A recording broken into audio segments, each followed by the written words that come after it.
છો? મજામાં? ધોરણ 10ની અંદર આપણા નેક્સ્ટ લેક્ચરની અંદર હું તમારા બધાનું ખૂબ હાર્દિક સ્વાગત કરું છું. અત્યાર સુધી આપણે હિન્દીના 4 લેસન છે એ પૂર્ણ કરેલા છે અને મેં કહ્યું હતું કે ત્યાર પછી આપણે નેક્સ્ટ લેસન 5મું છે એની ચર્ચા કરીશું અને ત્યાર પછીનું 5મું લેસન છે મીરા કે પદ. તો બધાની પાઠ્યપુસ્તક ખુલ્લી હોવી જોઈએ. Page number 11. मीराबाई जन्म 1498 और निधन 1563. मीराबाई को हम बहुत अच्छी तरह से जानते हैं. नरसिंह मेहता है, मीराबाई है, ये सब श्री कृष्ण के अनन्य भक्त है. तो उनका थोड़ा सा परिचय लेकर हम इस काव्य में जो कहना चाहते हैं उसकी चर्चा करेंगे. श्री कृष्ण प्रेम के अनन्य गायिका मीरा का जन्म मेड़ता यानी जोधपुर के निकट कुड़की गांव में हुआ था और रतन सिंह राठौर के यहाँ हुआ था. 2 वर्ष की उम्र में उनके दादा ददूराव उन्हें मेवाड़ ले गए क्योंकि मीरा का माँ का देहावास हो गया था. छोटी सी उम्र में उसकी माँ है वो मृत्यु होती है उनकी. दूधाराव स्वयं वैष्णव भक्त थे. उसी परिवेश में प्रभाव स्वरूप में मीरा बचपन से श्री कृष्ण की भक्ति से लगी हुई है. बचपन से ही उनके दादा की वजह से वह कृष्ण से अनन्य भाव से जुड़ी हुई है. इसका ब्याह राणा संगा के ज्येष्ठ पुत्र कुंवर भोजराज के साथ होता है. विवाह के 7 वर्ष बाद भोजराज का स्वर्गवास हो जाता है. अब वे अपना अधिकांश समय सत्संग एवं पूजा पाठ में बिताने लगती है क्योंकि महारानी होने की वजह से वह जब राजपाट थी तब तो उनका मन सत्संग में बहुत कम था, पर जब उसके चले जाने के बाद वह अपना समस्त जीवन है वह कृष्णमय बना लेती है. पारिवारिक यातनाओं से व्यथित होकर विरक्त हुई मीरा साथ पहले वृंदावन और बाद में द्वारिका चली गई जहाँ जीवन के अंतिम समय तक रही. मीरा की मीरा पदावली में कई रूपों में श्री कृष्ण की बात की गई है. अपने आराध्य गिरिधर गोपाल की बात उन्होंने आसक्ति भाव से अनन्य भावों से यहाँ पर कही है. यहाँ जो संकलित है वह कृष्ण प्रेम में दीवानी मीरा समग्र संसार को छोड़कर साधु संतों के साथ रहकर कृष्ण भक्ति में लीन हो जाती है और लौकिक मोह का त्याग करके अपने आराध्य श्री कृष्ण के अनन्य भक्ति में डूब जाती है. दूसरे पद में मीरा ने श्री कृष्ण ने नाम रूपी रत्न की प्राप्ति से असीम आनंद को अभिव्यक्त किया है. सतगुरु को पाकर भवसागर पार उतरने का आनंद कवयित्री को यहाँ मिलता है. और अंत में तीसरे पद में कृष्ण भक्ति में मतवाली मीरा ने संस्कार का त्याग चरम सीमा पर पहुंचकर गिरिधर नागर की शरणागति को स्वीकार किया है. यहाँ पर आप देखते हैं कि 3 पद दिए गए हैं और तीनों पदों में हम देखते हैं कि श्री कृष्ण के असीम भाव है यहाँ पर देखने को मिलते हैं. कई ऐसे यहाँ पर पद है कि हमने यह सब सुना है और हमें फिर एक बार यहाँ पर पढ़ना भी है.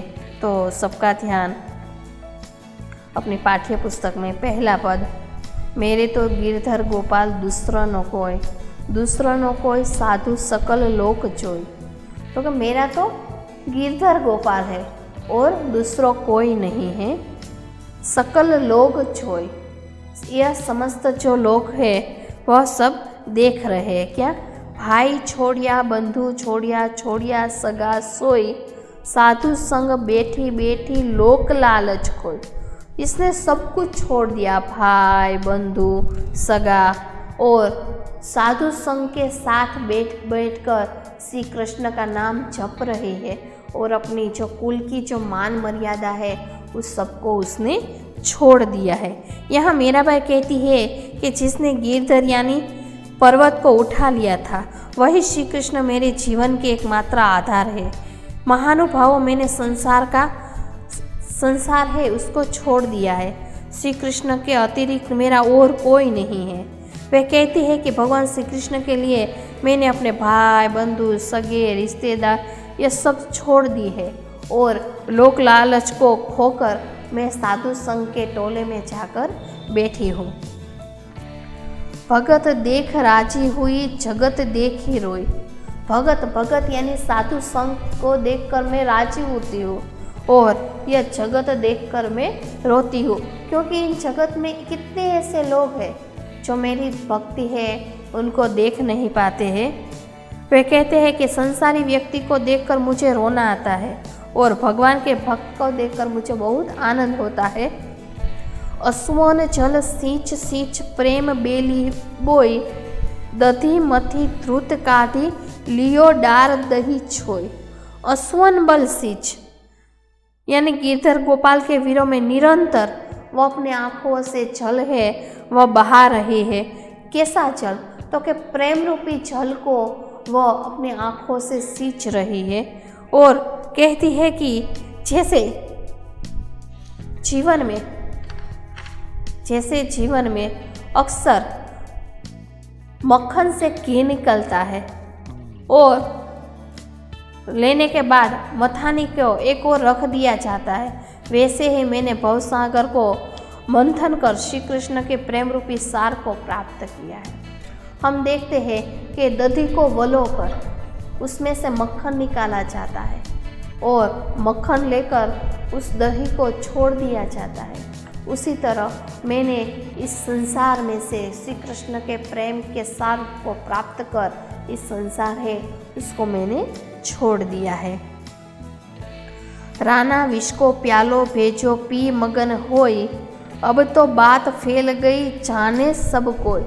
राना ने जो विष का प्याला भेजा है उसको भी मैंने पी लिया है और अब तो यह बात सारे संसार में फैल गई है और सब लोग भी जान गए हैं। मीरा राम लगन लागी होनी होई सो कोई। मीरा को राम की लगन लग गई है, श्री कृष्ण प्रेम की लगन लग गई है और इसकी वजह से यहाँ पर कहते हैं कि सांसारिक को किनारे रख दिया जाए। मीरा ने जो राणे ने जहर का प्याला भेजा है वह खुशी खुशी श्री कृष्ण बोलकर वह पी रही हो, जैसे कोई अमृत पी रहा उस तरह उस जहर के प्याले को वो पी रही है और यह बात समस्त संसार में फैल चुकी है। और मीरा कहती है कि अब तो भगवान ने उसकी लगन लग गई है, जो होना हो वही होगा।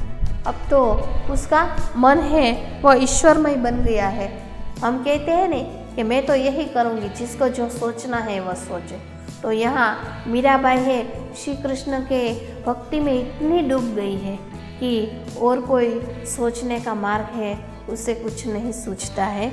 यहाँ पर हम देखते हैं फिर एक बार कि पहला जो पद है उसमें मीराबाई ने गिरधर गोपाल को ही अपने जीवन का आधार बना लिया है। वे अपने भाई बंधु सगा स्नेही इन सबको छोड़कर एक ईश्वर के शरण में यानी श्री कृष्ण के शरण में जा रही है। उन्हें साधु संतों की संगति यानी उसके साथ बैठना बहुत अच्छा लगता है और संसार के साथ बैठने से उसको लाज शर्म है वह रहती है। उन्हें ईश्वर की लगन लग गई है। वे कहती है कि अब जो होगा वो मुझे नहीं पता, पर मैं तो कृष्णमय भक्ति है उनके साथ ही रहना चाहती हूँ। उनकी जो सास है वह भी उसे नहीं अच्छा लगता है कि मीरा है उसने यह परिधान वस्त्र है धारण किया है और मेरे तो गिरधर गोपाल दूसरों को और कृष्ण को वो पति रूप में मान चुकी है और कृष्ण के साथ ही वह रहती है। वह अपने जो राजवैभव है उसको छोड़ देती है और जमीन पर है वह कुश के आसन पर वह अपनी पथारी है वह करती है। हीरा मोती माणिक ज्वेलरी इन सब को वो छोड़कर वह हाथ में किरतार लेकर और गले में माला पहनकर वह कृष्णमय भक्ति से इधर उधर घूमती रहती है।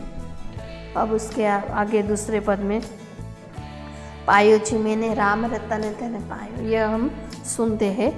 बहुत अच्छा उनका पद है। पायो जी मैंने राम रतन धन पायो। यहाँ पर कृष्ण है उसे कहते हैं कि मैंने राम रतन धन पायो। मीरा कहती है कि मैंने ईश्वर रूपी रतन को अब प्राप्त कर लिया है। वस्तु अमोलक दी मेरे सदगुरु कर कृपा अपनायो। जो यहाँ पर आपको राजस्थानी भाषा है वह देखने को मिलेगी। वस्तु अमोलक दी मेरे सदगुरु, है मेरे सदगुरु मुझ पर बड़ी कृपा हुई है, मुझ पर आपने बहुत बड़ा एहसान किया है कि यह अनमोल रत्न है आपने मुझे दिया है। मैंने यह अनमोल रत्न अपना लिया है। जन्म जन्म की पूजा पाई जग में सबे खोवायो।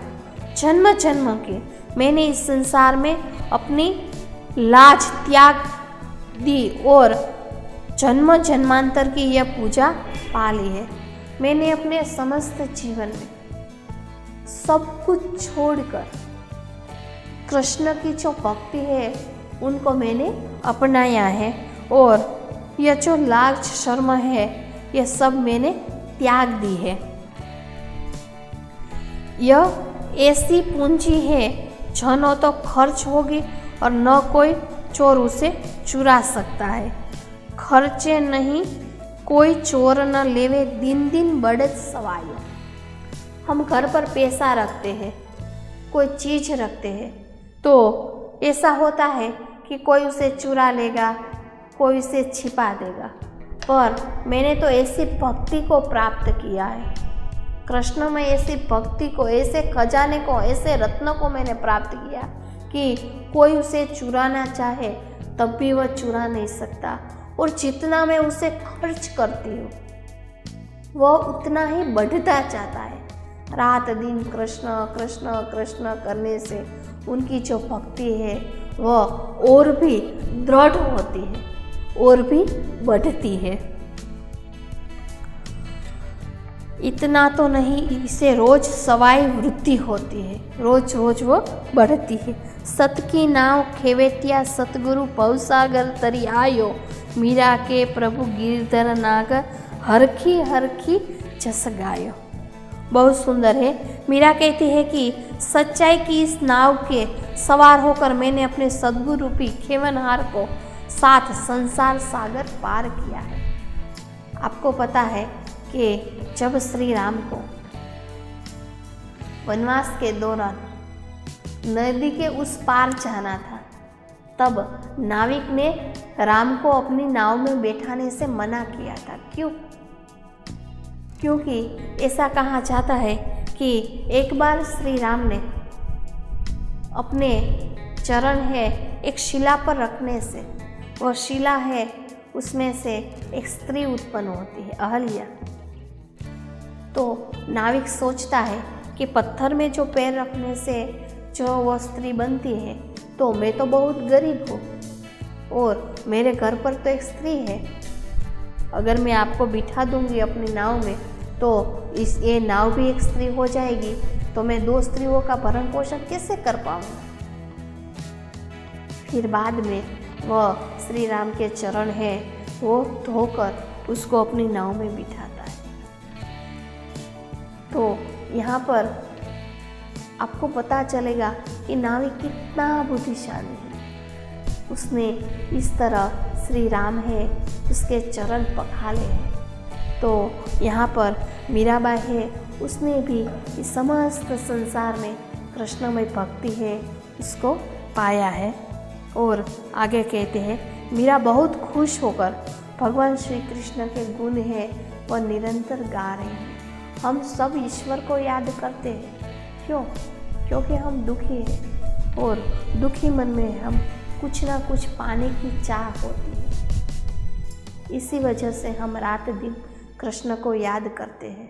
और यहाँ पर हम देखते हैं कि कृष्ण को पाने के लिए मीरा है उसमें कोई स्वार्थ नहीं है। आगे हम देखते हैं कि अंत में क्या कहना चाहते हैं कि मीरा के लिए ईश्वर की भक्ति ही किसी अमूल्य रत्न से कम नहीं है। रत्नों को पाकर वे अत्यंत प्रसन्न हैं। ईश्वर की भक्ति को जन्म जन्मांतर की ऐसी पूंजी मानते हैं जो निरंतर अधिक से अधिक बढ़ती जाती है। सद्गुरु की कृपा से वे भवसागर पार कर जाती है और ईश्वर के गुणगान करती रहती है। निरंतर जन्म जन्मांतर वह कृष्णमय भक्ति में डूबी रहती है और इसी भक्ति में डूबी रहने से वह अपने समस्त संसार है उसमें पा सकती है। और अंत में तीसरा जो पद है उसकी चर्चा करते हैं। पग घुंघरू बांध मीरा नाची थी, पग घुंघरू बांध मीरा नाची थी, ऐसा कहा जाता है।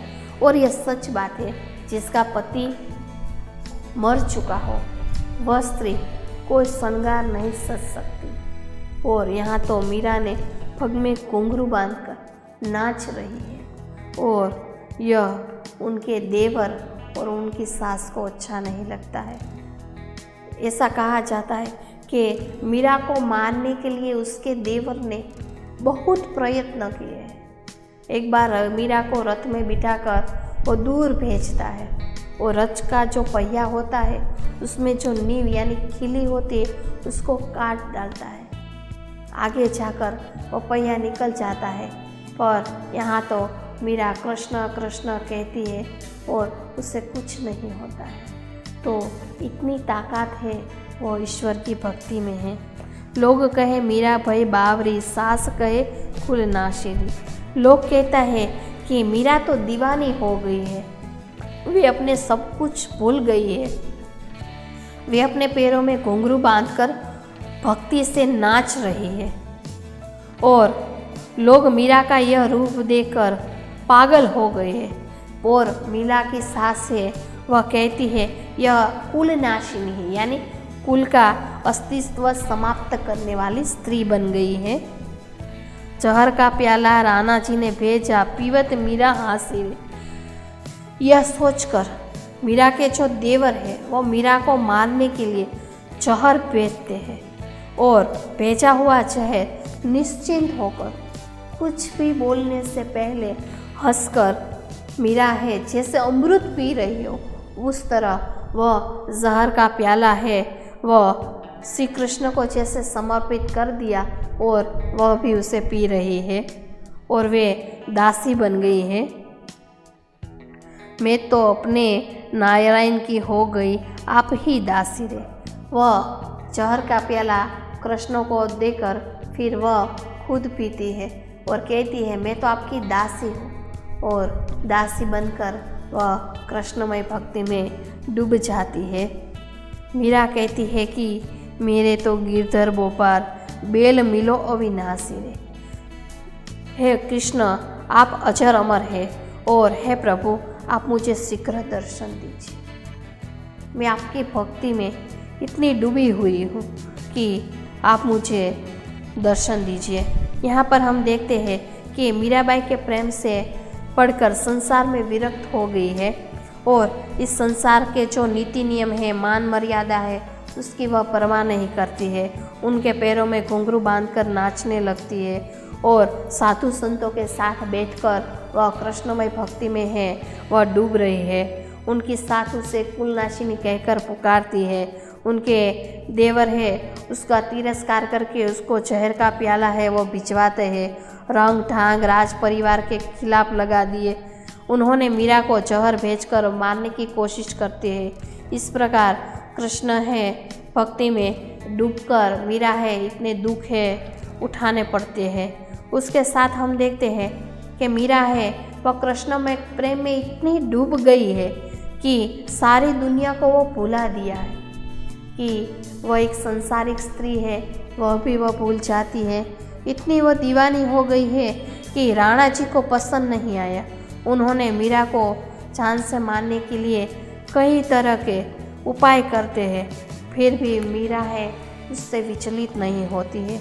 उन्होंने जो भेजा हुआ प्याला है वह भी वो हंसकर पी रही है। यहाँ पर हम देखते हैं कि मीरा है वो पग में घुंघरू बांधकर नाचने लगती है और अपनी सच्चाई है सद्गुरु के आगे अटूट विश्वास है और वह सद्गुरु को कहते हैं कि तुमने मुझे इतना अमूल्य रत्न दिया है जो सब लोग चुरा सकता है, खर्च हो सकता है, पर मेरा रत्न तो ऐसा है कि जैसे जैसे मैं खर्च करती हूँ वैसे वैसे वह रत्न है वह बढ़ता ही जाता है। तो यहाँ पर हम देखते हैं कि मीरा के जो पद है उसमें से हमें तीनों का जो सार है, अंत में मैं फिर एक बार कहूँगी कि मीराबाई भगवान श्री कृष्ण के प्रेम में दीवानी हो गई है। वे अपना सब कुछ त्याग कर ईश्वर की भक्ति में लीन हो गई है। उन्हें अपने ईश्वर को प्राप्त करने के लिए सब कुछ समर्पित कर दिया है और उनकी दासी बनकर रात दिन मीरा है वह उसकी मय हो जाती है और अंत में द्वारिका में रहकर कृष्णमय भक्ति में कृष्ण के साथ ही वह विलीन हो जाती है। तो यहाँ पर हम देखते हैं कि वृंदावन में गोवर्धन नाम का एक पर्वत है और पुराणों में अनुसार कृष्ण ने एक बार इंद्र के कोप से वज्रभूमि की रक्षा करने के लिए उस गोवर्धन पर्वत को अपनी छोटी से उंगली से धारण कर लिया था। इससे उसका नाम गिरधर और हम उसे गिरधारी भी कहते हैं। और उसी नाम का उल्लेख यहाँ पर बार बार मीरा ने किया गया है कि मेरे तो गिरधर गोपाल और दूसरों को, समस्त लोग को जो एक छोटी सी उंगली से वो धारण कर सकता है तो मेरा तो और कोई नहीं है।